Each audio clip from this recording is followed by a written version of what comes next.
کتونکو د حریم شاه سره ناست یم. حریم شاه هغه پیغله ده چې ډېر په لږه موده کې ډېر زیات شهرت یې موندلی. په ټولنیزو رسنیو په میلیونونو مینوال پیدا کړي دي. د دې د شهرت وجه په نږدې وختونو کې د پاکستان د حکمرانانو په ایوانونو کې ځینې هغه ویډیوګانې دي چې بیا لانجمنې ګرځېدلې دي او په دې ډېرې نیوکې هم شوي دي.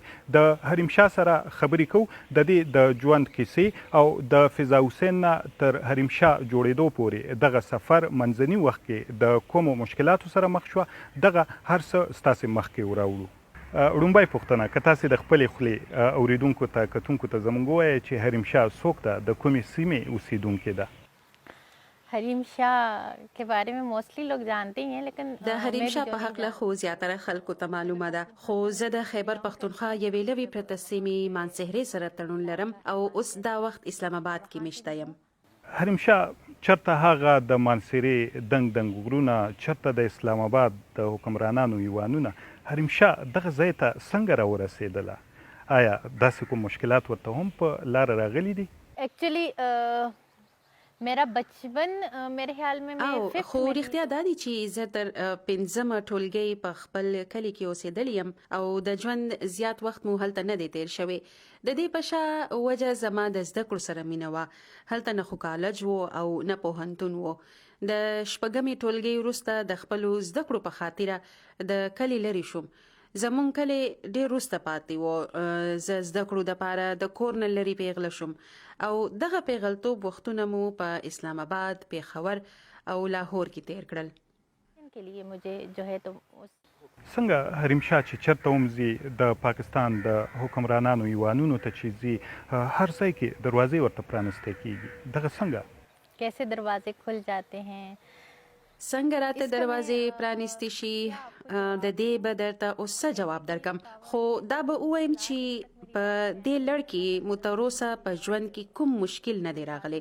انسان له لویي کول غوره خبره نه ده، خو راته خدای ډېر ښه نصیب راکړی او زړه مې هم دغه شان دی چې چېرته مو هم زړه وغواړي نو رسېدی شم او چې څه کولو ته مو اړتیا وي هغه بغیر له مشکله سرته کېږي. نه خو داسې کوم سفر او نه کوم کار شته چې راته پکې مشکل پیښ شوی وي.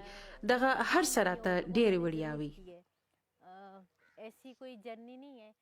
تاسې دغه نږدې وخت کې بیا ځینې د حکمرانانو ایوانونو ته چې لاړلی، د پاکستان د خارجه چارو وزارت د وزیر اعظم ودانې ډېر حساسه ځایونو ته لاړلی. دغه آیا تاسې نه ګڼئ چې دا یو ګران کار دی، هر څوک یې نشي کولی؟ जी बिल्कुल आप ठीक फरमा रहे हैं. यहाँ पे होता है او دلته هم داسې وي چاته د دغه ایوانونو دروازې پرانیستې کېږي نو چا پسې تړلی کېږي. دغه رښتیا دی او خلک یې ویني چې دغه کومو ځایونو ته زه رسېږم نو هر څوک ورته د رسېدلو تصور هم نشي کولی. خو زه خو دا نه غواړم، هر چاته په یو نظر کتل پکار دي. خو دغه پوښتنه د واکمنانو او د دغه غټانو کول پکار دي چې هر چا له عزت ولې نه ورکوي. ستاسې ځینې لانجمنې ویډیوګانې کله چې په ټولنیزو رسنیو باندې خورې شوې، د هغې وروستو په تاسې باندې نیوکې هم کېدلې. ځینې پاکستاني سیاستمدارانو داسې هم چې بیا دړیکې تاسې خپله ویلي و چې تاسو ته یې راکولې، د مقدمو د قضیو خبره هم کېدله. آیا اوس دا وخت خو هم د کوم داسې دړیکو سره د خطر سره مخ یې؟ देखिए खतरों की खिलाड़ी ګورئ تاسو د خطر خبره کوئ نو زه خو د دړیکو نه یریږم، ځکه چې د خطر سره لوبې کول مو ښه زده دي. لکه چې هغه ویل کېږي د ګیدړ د 100 کلونو څخه د زمري د یوې ورځې ژوند غوره دی. زه باور لرم چې زمونږ رب د ژوند حفاظت کوونکی دی. نو په داسې کې د دغه خلکو که ویره کوو نو بیا به په ژوند کې څه هم نشو کولی. څوک چې ژوند کې څه کول غواړي نو د دغه دړیکو بیا پروا نه کوي. د رب یره چې په زړه کې ساتي نو نورې ویرې ورکې شي. دغه وخت کې تاسې په کومو ځایونو کې اوسېدلي وئ؟ ما د ډیرو هیوادونو سفر کړی ځکه چې دغه زما د خوښې مشغوله ده. زما د هیواد دننه او بهر کلیوالي او خارجي سیمو کې چکرې خوښې دي. پاکستان کې خو ګوټ مو کتلی، خو بهر هیوادونو کې اوس هم ډیر ځایونه چې ملا نه دي لیدلي نو ورته تګ غواړم. حریم ډیر شهرت تاسې موندلی دی. څه ګڼئ څومره لاسته راوړنې تاسې وینئ چې څه هم لاسته کړي دي تر اوسه پورې او بیا دا چې په را روان وخت کې بل کوم هدف ځان ته ساتلی دی چې غواړئ هغه ځای ته ورسئ؟ देखें शोहरत नो डाउट कि मुझे मिल गई है और मुझे लोग जानते हैं पहचानते हैं और मैं پدې کې هیڅ شک نشته چې مشهورتیا مو لاسته کړي هر څوک مو پیژني او زه د خدای شکر کوم چې سم غختلی سرته شوی دي خو اوس وایم چې په بدل کې ما څه وکړل نو غواړم چې زما د ذات څخه نورو ته ګټه ورسي او ځکه هم دا پلان لرم چې د زنانو او پیغلو د حقونو مبارزې لپاره خپل زور او صلاحیتونه وکاروم.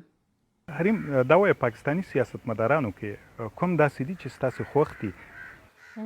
ملاقات تو सबसे हुई है ټول سیاستمداران مو د نږدې لیدلي دي ورسره مو ناسته پاسته کړي اوس مو د کوم یو سره د لیدو خواهش نه دی پاتې خو زما عمران خان او شاه محمود قریشي خوښ دي البته داسې نه ده چې نور مو بدې شي. حریم پاکستاني سیاستدانانو ته څنګه ګورئ؟ زیاتره سیاستدانان داسې دي چې تاسې لیدلي دي ډېر د نږدې نه څنګه دی دغه خلک دغه طبقه जो हकीकत है या ये समझ लें कि एक چې څه رښتیا دي نو هر چاته معلوم دی دغه سیاستمدارانو کې درغلي کوونکي ډېر وي د خپل څوکو څخه ناجایزه ګټه پورته کول ظلم زیاتې کول دغه ډېر داسې کارونه دي چې زموږ د خرابۍ وجې دي کچري مو د خپلې څوکې او مرتبې سره انصاف کړی وي نو ټولې معاملې به روغې روانې وي خو دلته امانتداري او اخلاص نه لیدل کیږي بس د ځان خودنې د پاره او د میډیا او ولس پام ځان ته راړولو د پاره تشې ډرامې جوړول کیږي کچري دا ویروي چې دغه د واک اختیار بې ځایه په کارولو برانه پوښتنه کیږي نو بیا به د ولس د ښېګڼې او حقونو پام ساتل کېدو خو دلته چې څوک واکمن شي نو په درغلیو او په بدو لاسونو پورې کړي. په اسلام آباد کې ژوند تیرول څنګه چې تاسې تیروئ دا خو ډېر ګران وي ګران بیه وي خرڅونه هم څومره دي د میاشتې په حساب که وګورو څومره خرڅ وي؟ دا خو بیخي ذاتي پوښتنه ده که دې نه وي پوښتلې نو ښه به وه خو دا به ووایم چې پاکستان کې هر چرته او بیا په خاصه توګه اسلام آباد کې خو خرچې ډېرې زیاتې وي پوره کولو دپاره بیا ډېر کړاوونه غواړي نو بس دا وګڼئ چې زه هم دلته د ژوند کولو دپاره کړاوونه کوم او ځکه خپلې خرچې سرته رسوم. صحیح واده هم څه خیال دی کله به کوئ او بیا دا چې ستاسې د خوبونو شهزاده هغه څنګه په کار دی څه هم خیال دی څنګه انسان ستاسې خوښیږي؟ اوکې اچھا دیکھیں هر سمه ده ګورئ واده ضروري دی یوې پیغلې له د ځان محفوظ کولو دپاره واده په کار دی خو واده سره د سړي او ښځې دواړو ذمهواریانې هم زیاتې شي خو زما داسې څه خیال نشته ځکه چې زه لا د واده ذمهواري پوره کولو جوګه نه یم او چې کله واده کوم نو ټول مینوال به خبر شي خو دا ده چې د واده په حق له هر څوک سوچ کوي او زه هم غواړم چې د ژوند ملګری مې یو ښه انسان وي درغلۍ کوونکی نه وي داسې تن وي چې د ملګرتیا په معنی په مینه او احترام پوهیږي. حریم شاه ستاسې یو جهان مننه چې د وایس اف امریکا ډیوا سره خبرې وکړې. د وایس اف امریکا ډیوا هم ډیره مننه.